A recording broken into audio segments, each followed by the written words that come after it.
Problem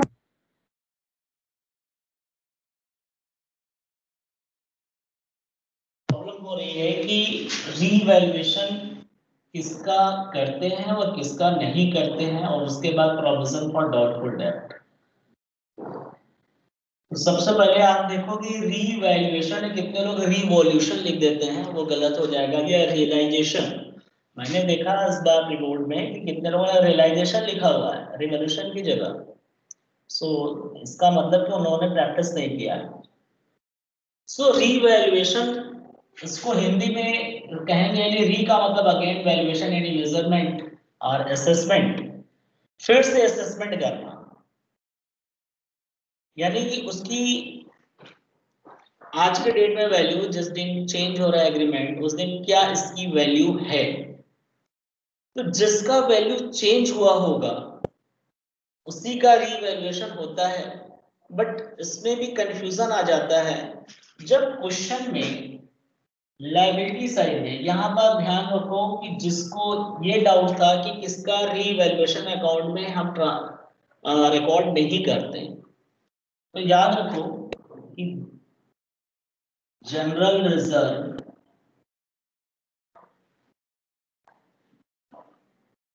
WCR, IFR, ये सभी reserves जो हैं ये कहां से बनाया गया है? ये रिजर्व क्रिएट किया गया है। These reserve has been created out of profit। ये हम लोग अपने प्रॉफिट से क्रिएट कर दिया, यानी जब प्रॉफिट आता है तो ही रिजर्व बनाते हैं WCR और IFR। प्रॉफिट नहीं है तो नहीं बनाते। यानी एक तरीके से देखा जाए ये रिजर्व हमारा क्या है? अनडिस्ट्रीब्यूटेड प्रॉफिट है। अनडिस्ट्रीब्यूटेड प्रॉफिट है ना? तो अगर इन सभी रिजर्व की कोई जरूरत नहीं है जिस पर्पस के लिए बनाया गया है, जैसे जनरल रिजर्व तो फ्री रिजर्व्स है, इसको तो तुरंत हम पार्टनर्स कैपिटल में डिस्ट्रीब्यूट कर देते हैं। WCR और IFR का यानी workman compensation reserve and investment fluctuation reserve या फंड हम किसी खास काम के लिए बनाते हैं, स्पेसिफिक। तो जिस पर्पस के लिए बनाए हैं, अब उस पर्पस, वो मेरा पर्पस सॉल्व हो गया। जिस डेट पे हम रीअसेसमेंट कर रहे हैं उस डेट को इन दोनों के अगेंस्ट कोई ऐसा क्लेम नहीं है जो एग्जिस्टिंग रिजर्व से ज्यादा हो गया हो। यानी जब तक कि हमारा क्लेम WCR सॉरी WCR और IFR सॉरी हाँ, तो WCR और IFR के अगेंस्ट जो भी क्लेम है वो क्लेम का पैसा हमारे इसी रिजर्व में से, एग्जिस्टिंग रिजर्व में से सॉल्व हो जा रहा है ना? तो हमें रिवैल्यूएशन अकाउंट ओपन करने की जरूरत नहीं है। ध्यान समझना, एक, क्योंकि ये हमारा क्या है, अगर से रिजर्व बच गया, यानी अगर हमारा जो क्लेम है, क्लेम अगेंस्ट WCR और IFR जो है, ये क्लेम हमारा अगर से क्लेम कम है या इक्वल टू है, इक्वल और यानी जितना WCR या IFR है उतना ही क्लेम है या उससे कम है, तो जितना हमारा WCR और रिजर्व बच गया ये किसी प्रकार का फायदा थोड़ी है, ये तो हम ऑलरेडी प्रॉफिट में से निकाल के रखे हुए हैं। तो इसको क्या करेंगे, जितना ये बचेगा, जितना एक्सेस होगा वो पार्टनर्स कैपिटल में जाएगा, ना कि रीवैल्यूएशन में। ये कहाँ जाएगा?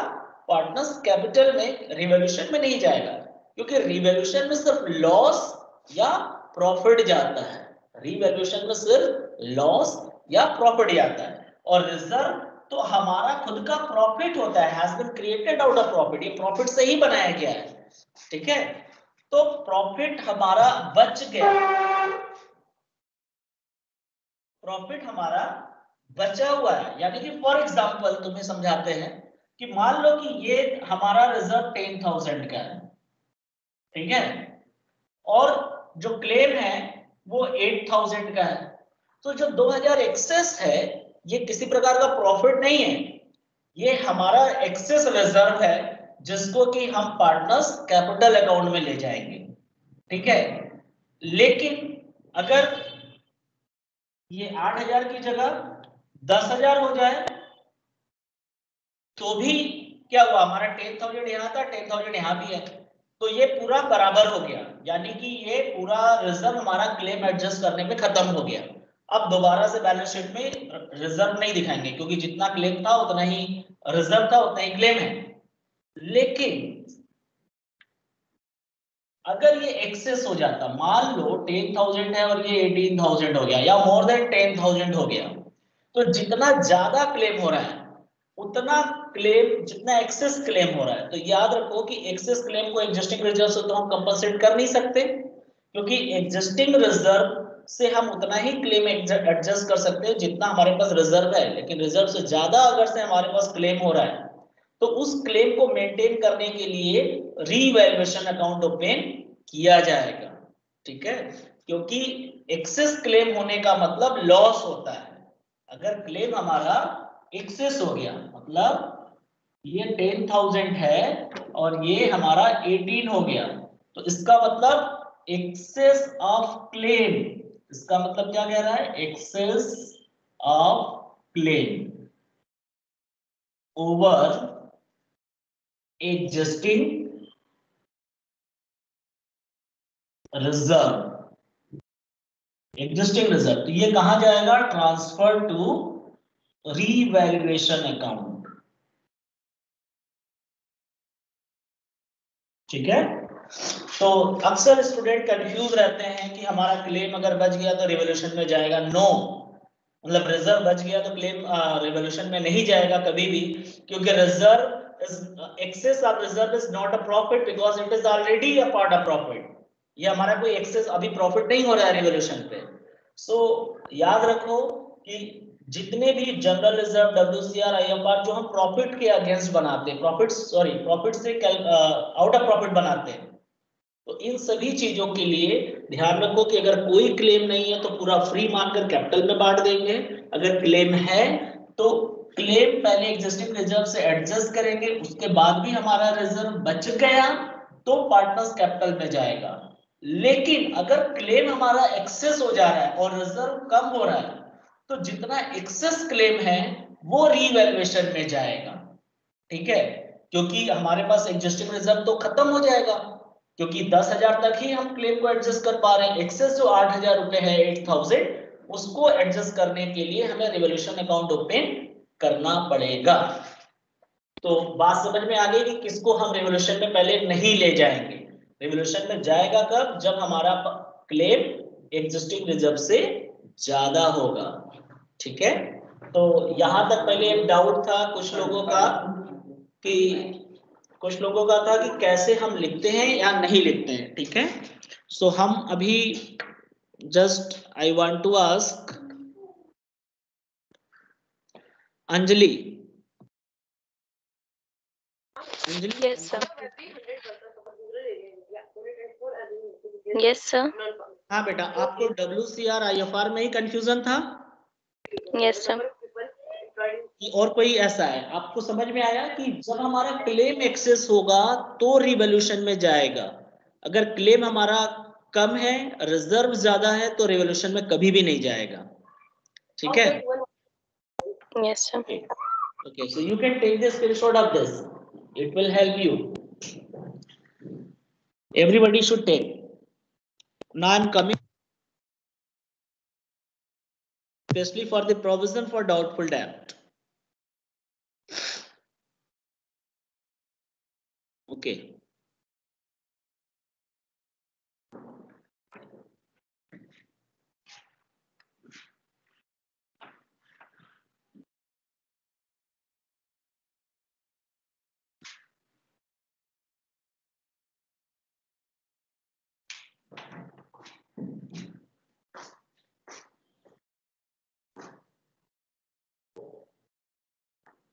See, this is what balance sheet. This is asset side and liability side. You can note as soon as you write as along with me. So many concepts are over here. First, debtor is given 20,000. There is no existing provision for doubtful debt. The provision is not a reserve. Provision increase हो रहा है या decrease हो रहा है. So provision is a part of liability for the known liability, but the amount is cannot be determined.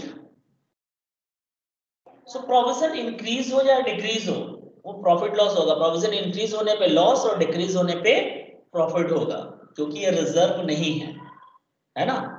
But WCRIFR के case में क्या आता है कि रिजर्व जितना है एग्जिस्टिंग उतना ही रहेगा, उसमें इंक्रीज डिक्रीज नहीं होता. क्लेम हमारा इंक्रीज डिक्रीज होता है, तो उसके हिसाब से था. तो यहां ध्यान रखो, एडिशनल इंफॉर्मेशन जो है कह रहा है create a provision for doubtful debt at 5% on debtor. ठीक है. सो 5% आपको करना है, तो पहले से देखो कोई प्रोविजन नहीं है.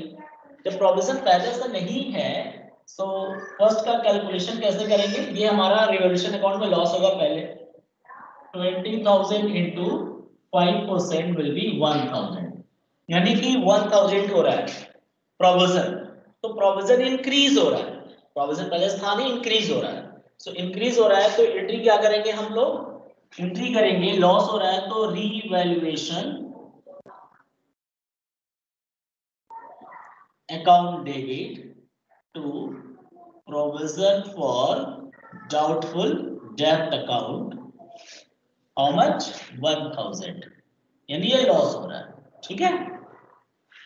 ये तो रहा बड़ा सिंपल सा. मैं हर तरीके का बताऊंगा, आप लोग ध्यान से समझोगे.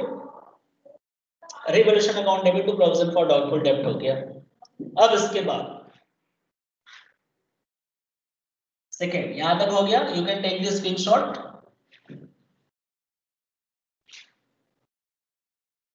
अच्छा, अब इसको अगर हमें नए बैलेंस शीट में दिखाना होगा तो कैसे दिखाएंगे. ध्यान रखो, नए बैलेंस शीट में दिखाने के लिए क्या करेंगे हम. 20,000 यहां लिखेंगे less provision for doubtful date 1,000 और घटाकर 19,000 रुपया कहां दिखाएंगे. न्यू बैलेंस शीट में.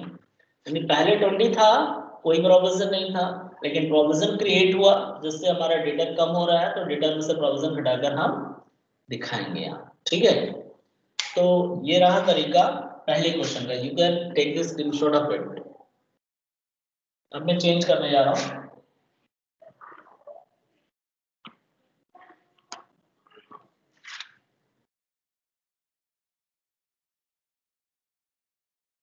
Debtors 20,000 less provision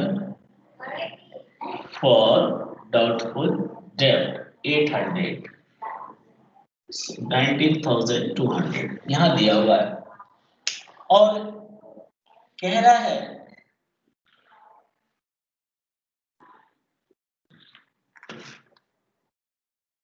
maintain a provision for doubtful debt at 5% on debtors. आप डेटर्स पे 5% डाउटफुल डेट मेंटेन करना है ना. सो देखो, ये रेवोल्यूशन जो पढ़ रहे हैं हम सभी चैप्टर के लिए पढ़ रहे हैं, चाहे वो change in profit sharing ratio, admission और रिटायरमेंट डेट कुछ भी हो, तो इसलिए अच्छे से आप ध्यान रखोगे। सो 5%। तो अब कह रहा है, ये दूसरा केस है। सो सेकेंड केस में सबसे पहले डेटा कितने का है, बिफोर प्रोविजन 20,000। तो इसका कितना होना चाहिए 5%, 1,000। और हमारे पास ऑलरेडी कितना है 800 है। सो रिक्वायर्ड प्रोविजन कितना होगा, रिक्वायर्ड जो है 1,000 रुपये हमें चाहिए और ऑलरेडी 800 रुपये का हमारे पास है, तो हमें 200 रुपीज का और बनाना होगा, तो मेंटेन हो जाएगा। Maintain a provision for doubtful debt at 5% on debtor, यानी डेटर्स पे 5% टोटल होना चाहिए। सो 20,000 पर 1,000 रुपये होना चाहिए, है कितना 800 रुपये, तो 200 रुपये से लॉस हो रहा है। सो अब इनकी क्या करेंगे, revaluation account debit to provision for doubtful debt, how much 200, क्योंकि हमारे पास तो 800 रुपये का ऑलरेडी था, सो हमको 200 रुपये का और बनाना होगा, क्योंकि मेंटेन करना है 5%। सो डेटर पे 5% अब हो जाएगा। अब न्यू बैलेंस शीट जब बनाएंगे, सो न्यू बैलेंस शीट में हम यहाँ कितना दिखाएंगे 1,000 दिखाएंगे और यहाँ 19,000 हो जाएगा, क्योंकि 200 रुपये का और हमने क्रिएट कर दिया। ठीक है, तो आप इसका भी स्क्रीनशॉट ले लो, फिर हम तीसरा बताते हैं।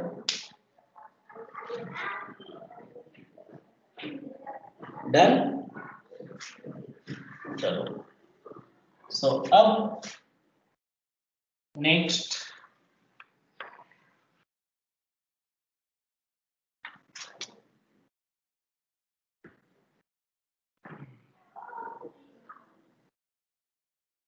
$20,000 less provision for bad and doubtful debt, 500 या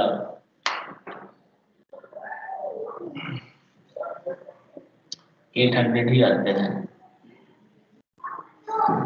अब नेक्स्ट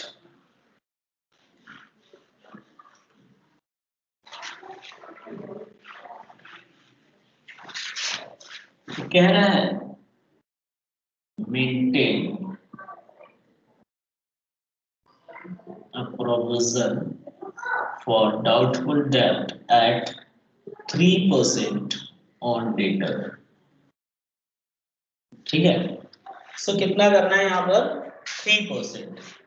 सो अब देखो, सो 20,000 का डेटर है, डेटर हमेशा ओरिजिनल वाला लेंगे, 20,000 इंटू 3%, सो कितना हो रहा है 600। और आपके पास ऑलरेडी कितना है 800, तो हमको टोटल जो मेंटेन करना है वो 600 करना है, और ऑलरेडी हमारे पास 800 है। सो क्या यानी कि हमारे पास जो प्रोविजन है वो एक्सेस है 200 रुपया, तो उसको कम करेंगे, प्रोविजन कम करेंगे तो प्रॉफिट होगा।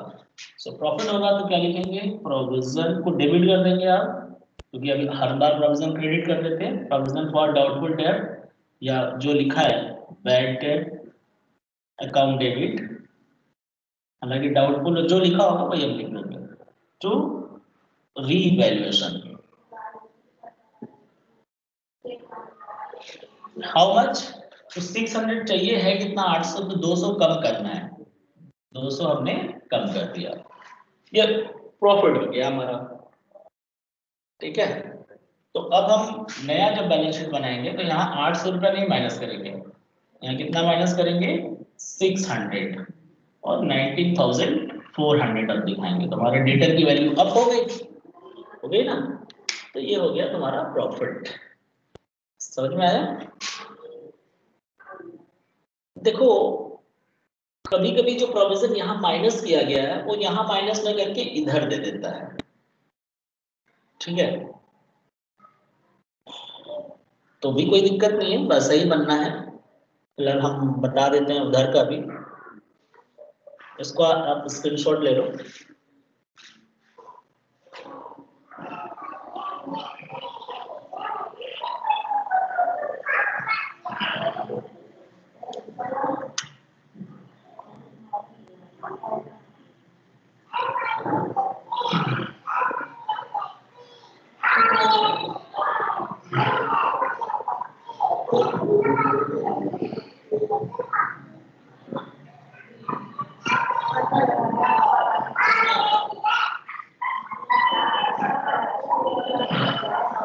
ठीक है,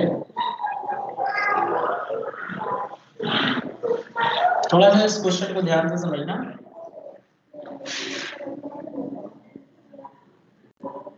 right of bad debt rupees 1000 and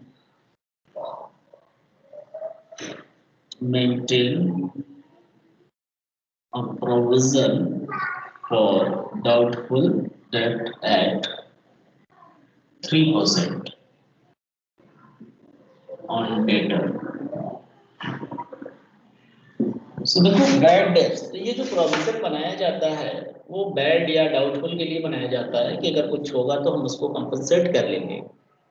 ठीक है, तो यहाँ पर कह रहे हैं कि 1000 रुपये बैड डेट्स निकालना है और फिर 3% बनाना है। तो आपके पास पहले से प्रोविजन था, है ना, तो जो पहले से प्रोविजन है आप उसको तो डेबिट कर सकते हो, और क्रेडिट कितना करना है ये ध्यान रखना है। तो देखो सबसे पहले मैं वर्किंग बता देता हूँ आप लोगों को। वर्किंग इधर बता देते हैं। डेटर कितना है, डेटर्स है 20,000 का, उसमें से बैड डेट्स माइनस करना होता है सबसे पहले। सो बचा कितना, 19,000 रुपए। अब 19,000 का 3% 570, यानी कुल चाहिए तुम्हें 1,000 प्लस 570, 1,570 रुपए, है ना। तो कैसे ये होगा, हमारे पास है कितना डेटर, 800 रुपए का, डाउटफुल डेट 800 का है। सो 1570 में से 800 रुपए घटा दो तो कितना हो जाएगा, 770 रुपए हमें चाहिए। ठीक है, तो बड़ा आसान सा है, शॉर्टकट अगर मारते हो तो रीवैल्यूएशन अकाउंट डेबिट तो प्रोविजन फॉर डाउटफुल डेट 770 कर सकते हो। ठीक है, और नहीं तो पहले आप क्या करोगे, इसकी एंट्री करने के लिए देखो डेटर तुम्हारा कम हो रहा है, डेटर्स अकाउंट डेबिट, पहले एंट्री समझो, डेटर्स कितने से कम हो रहा है, 1,000 रुपए से, to bad debt, sorry debtor कम हो रहा है तो डेटर को डेबिट क्यों कर रहे हैं, बैड डेट्स हो रहा है ना, ध्यान से समझो। बैड डेट्स होता है तो क्या लिखते हैं, bad debts account debit to debtor 1,000 रुपए, क्योंकि 1,000 रुपए हमारा क्या रहा, बैड हो गया। ठीक, अब इसके बाद प्रोविजन क्रिएट करना होता है, तो नेट प्रोविजन कितना क्रिएट किया जाएगा, तो कुल मिलाकर के 1570 होना चाहिए, 1,000 रुपये बैड डेट्स का और 570 डाउटफुल डेट का, क्योंकि आपको पता है कि 20,000 में से पहले बैड डेट्स माइनस किया 1,000, फिर बचा 19,000, 19,000 में से 3% निकालेंगे डाउटफुल डेट के लिए। तो पहले तो हमने बैड डेट्स हो गया, तो बैड डेट्स तो ये लॉस हो गया डेटर सीधे सीधे, तो इसको कहाँ ट्रांसफर करना है, रीवैल्यूएशन में, और ऑलरेडी मेरे पास प्रोविजन कितने का है, 800 रुपए का है। ठीक है, और कुल चाहिए कितना, 1570, तो हमें अब बनाना कितना है, 770 का। सो यहाँ पर लिखेंगे रीवैल्यूएशन अकाउंट डेबिट, पहले लिखो आप ऐसे, फिर लिखो टू प्रोविजन, या बैड डेट लिख दो, बैड डेट 1,000 रुपए। ठीक है, और टू कितना हमको चाहिए, बैड डेट 1,000 रुपये हमारा हो गया यहाँ पे क्रेडिट, और प्रोविजन पहले से मेरे पास था, कितने का था प्रोविजन, 800 रुपए का, यानी कि हमको कुल बनाना है 770 रुपए।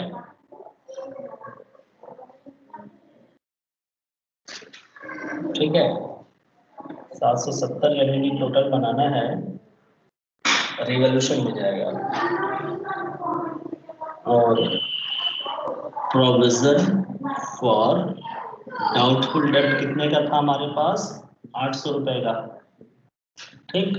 और टू प्रोविजन फॉर डाउटफुल डेब्ट हमको कितने का और चाहिए? 570 रुपए का। तो देखो ये तो रहा तुम्हारे हिसाब से कि हमारे पास 800 रुपए का डाउटफुल डेब्ट था, कह रहा है 1000 रुपए बैड हो गया, तो 1000 रुपए ये बैड डेब्ट का हो गया। फिर कह रहा है कि 3% हमको डाउटफुल के लिए बनाना है। सो 3% कैसे बनाएंगे? 20,000 में से पहले 1000 घटाएंगे, घटा दिया तो 19,000 है, 19,000 का 3% मतलब आ गया 570 रुपए, ठीक है।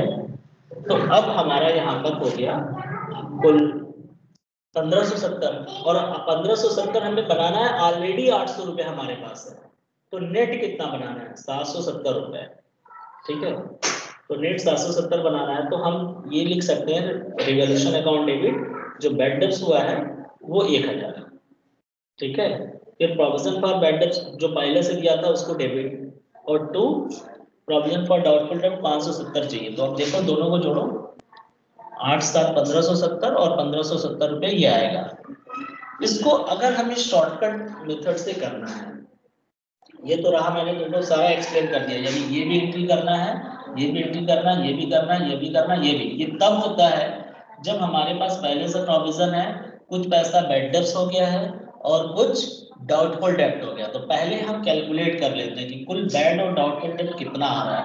870 1570 आ रहा है, 800 एग्जिस्टिंग है, ठीक है। तो हमें 770 रुपए का कुल बनाना है। तो 770 रिवॉल्यूशन में जाएगा ऑब्वियसली, क्योंकि एक्सेस हो रहा है, जितना एक्सेस हो रहा है वो रिवॉल्यूशन में जाएगा। तो रिवॉल्यूशन अकाउंट डेबिट 770, तो प्रोविजन पर बैड एंड डाउटफुल डेब्ट 770 ऐसे भी कर सकते हो, शॉर्टकट में ऐसे भी कर सकते हो, revaluation account debit to provision for bad and doubtful डेब्ट। देखो ये हो गया 770। अगर ये शॉर्टकट आएगा, नेट इफेक्ट तुम्हारा इतना ही होगा, लेकिन सही तरीका क्या है कि पहले बैड डेब्ट्स क्रिएट करो, बैड डेब्ट डेबिट टू डेटर, फिर इस बैड डेब्ट्स को पहले प्रोविजन से हम माइनस करेंगे, फिर उसके बाद जो बचेगा रिवॉल्यूशन से। तो प्रोविजन से 800 रुपए का था, और टू यहाँ पर प्रोविजन 570 का क्रिएट करना है। तो ये याद रखो कि 770 से रिवॉल्यूशन अकाउंट डेबिट कर लो, जो एग्जिस्टिंग प्रोविजन उसको डेबिट कर दो, बैड डेब्ट्स को क्रेडिट करो, और प्रोविजन फॉर डाउटफुल। क्यों बैड डेब्ट्स को क्रेडिट किया? क्योंकि यहाँ बैड डेब्ट्स डेबिट है, तो उसको रिवॉल्यूशन अकाउंट में क्लोज करेंगे ट्रांसफर करके, ठीक है। तो ये एंट्री होती है, या आप शॉर्टकट में ये एंट्री भी कर सकते हो, रीवैल्यूएशन अकाउंट डेबिट और provision for bad and doubtful डेब्ट। और जब नया बैलेंस शीट दिखाओगे, नया बैलेंस शीट में फिर ये 20,000 रुपये यहाँ नहीं दिखाओगे, और ये 800 यहाँ नहीं दिखाओगे, यहाँ 20,000 रुपए में से लेस करोगे बैड एंड डाउटफुल डेब्ट। कुल कितना हो गया? 1570 रुपए, घटा करके फिर 18,430 रुपए आप दिखाओगे यहाँ ऐसे, क्योंकि 1570 नेट होना चाहिए, 1,000 रुपये डूब गया और 570 का क्रिएट, तो कुल 1570 रुपये आएगा, क्योंकि 800 पहले से था, 770 रुपये का रिवॉल्यूशन में तुमने क्रिएट किया। यहाँ देखो रिवॉल्यूशन डेबिट है 770 रुपये से। सो डाउटफुल में यही वाला तुम लोगों को ज्यादा कंफ्यूज करता है, जबकि बैड हो गया हो और फिर डाउट और एग्जिस्टिंग प्रोविजन। अगर एग्जिस्टिंग प्रोविजन नहीं दिया होता तब तो आसान होता, अगर एग्जिस्टिंग प्रोविजन नहीं होता तो डायरेक्टली आप लिखते revaluation account debit to bad debts to provision for doubtful डेब्ट लिखकर डायरेक्टली दिखा देते। लेकिन हमको एडजस्ट करना था, एग्जिस्टिंग दिया था तो उसमें भी कोई दिक्कत नहीं है, चीजें वही हैं। To bad debts to provision for doubtful डेब्ट पहले लिख लो, और एग्जिस्टिंग प्रोविजन जितना उसको डेबिट कर दो 800। अब दोनों का डिफरेंस निकालो, जो आ रहा है वो रिवॉल्यूशन में चला जाए। इसको मैं इजी करके दिखा दे रहा हूं आप लोगों को। देखो पहली एंट्री तो करेंगे जितना बैड डेब्ट्स होगा, bad debts account debit to debtors, ठीक। दूसरी एंट्री क्या करेंगे? देखो यहाँ पे पहले तो बैड डेब्ट जितना हो रहा है लिख लो 1,000 रुपए, फिर कितना कह रहा है प्रोविजन 5%, तो प्रोविजन फॉर डाउटफुल डेब्ट आप लिख लो 570। फिर एग्जिस्टिंग प्रोविजन कितना था? प्रोविजन फॉर डाउटफुल डेब्ट अकाउंट डेबिट एग्जिस्टिंग कितना था? 800। सो अब देखो ये कितना हो रहा है, 1500, 1570 और ये 800, तो कितना ऊपर आ रहा है? ये चला जाएगा रीवैल्यूएशन अकाउंट में। ठीक है, तो इस तरीके से भी आप कर सकते हो।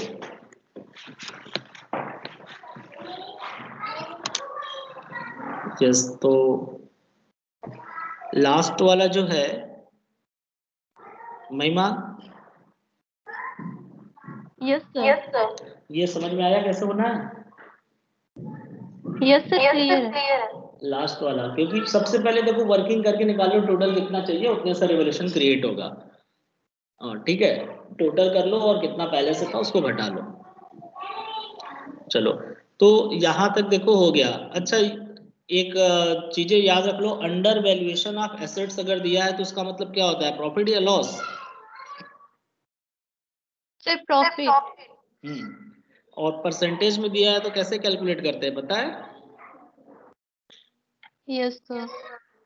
चलो फिर भी दिखा देते हैं।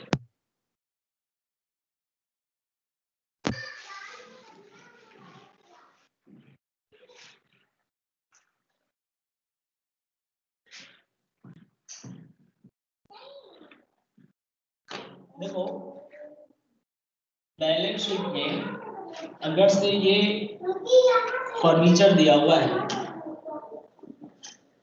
ठीक है, फर्नीचर दिया हुआ है 40,000 का, स्टॉक दिया हुआ है 20,000 का। ठीक है, अच्छे समझना, furniture was undervalued by 20% and stock was overvalued by 25%। ठीक है, तो अब हम लोग को ये तो पता हो गया कि अंडर वैल्यूएशन का मतलब ये तुम्हारा प्रॉफिट हो रहा है। क्यों? क्योंकि ये पहले से अंडर वैल्यूड है और अब हम इसे दिखाएंगे न्यू बैलेंस शीट में तो उसका एग्जैक्ट वैल्यू पे दिखाएंगे। तो एग्जैक्ट वैल्यू जब भी होगा वो अप होगा, क्योंकि पहले ऑलरेडी जो है वो अंडर पे है, तो हमको एग्जैक्ट में दिखाना है, यानी 20% उसमें प्लस होगा और ये जो है ओवर वैल्यूड है, बाय 25% से ओवर वैल्यूड है, यानी ये ज्यादा है। तो अब इसको सही करेंगे तो वो कम होगा। ठीक है, अब अक्सर स्टूडेंट करते क्या है कि ये 20% या 25% इसी पे कैलकुलेट करने लगते हैं, जो कि हो जाता है गलत। सो देखो, ये अगर ये जो फर्नीचर 20% से अंडर वैल्यूड है तो ये कितना होगा, इक्वल टू 80% होगा। ध्यान से समझो, अगर furniture was under valued bye 20%, so at present this is at 80%, है ना, 20% से कम पर है। और stock was over valued bye 25%, यानी पहले से इसको 25% से ज्यादा दिखाया गया था। तो इस टाइम ये कितना होगा, 125% होगा, 125%। सो मैंने बताया था आपको अभी गुडविल निकालते समय भी फर्म का कि अगर कोई पोर्शन दिया है और अगर फुल अमाउंट पता करना है 100% तो रेसिप्रोकल कर देते हैं। ठीक, यहां पर भी है। सो फर्नीचर के केस में वर्किंग आप देखो कितने रुपए से होगा, तो फर्नीचर वाज ओवर वैल्यूड कैसे होगा, 40,000 रुपीज से ये था और कितना था 80%, जिसको हम 100/80 कर लेते हैं तो कितना आ जा रहा है, इसकी वैल्यू 50,000। यानी कि फर्नीचर की वैल्यू अब कितनी दिखानी है, 50,000। तो प्रॉफिट कितने से हो रहा है, 10,000 से। सो हम लोग प्रॉफिट हो रहा है तो क्या लिखेंगे, furniture account debit to revaluation account by ₹10,000। ठीक है, ठीक। अब दूसरा कह रहा है स्टॉक, तो स्टॉक जो है वो 125% पे है। सो 100 वैल्यू कितना होगा, 100/125। सो 25 5 जा 25 4 जा 5 4 जा, तो कितना आ जा रहा है 16,000। यानी कितने रुपए से कम होगा, 4,000 से। तो 4,000 से कम होगा तो रिवोल्यूशन डेबिट यानी कि लॉस हो रहा है, revaluation account debit to stock 4,000। तो समझ में आ गया ये कि जब अगर अंडर वैल्यूड है तो वो उतने परसेंट के बराबर होगा, 100 में से माइनस कर दो, और ओवर है तो 100 में प्लस कर दो, और फिर उसको रेसिप्रोकल कर दो तो एग्जैक्ट वैल्यू आ जाएगी। देन कंपेयर कि कितने से इंक्रीज हो रहा है या डिक्रीज हो रहा है। सो यहाँ तक आप इसे कर लो। आई होप कि यहाँ तक समझ में आ गया होगा।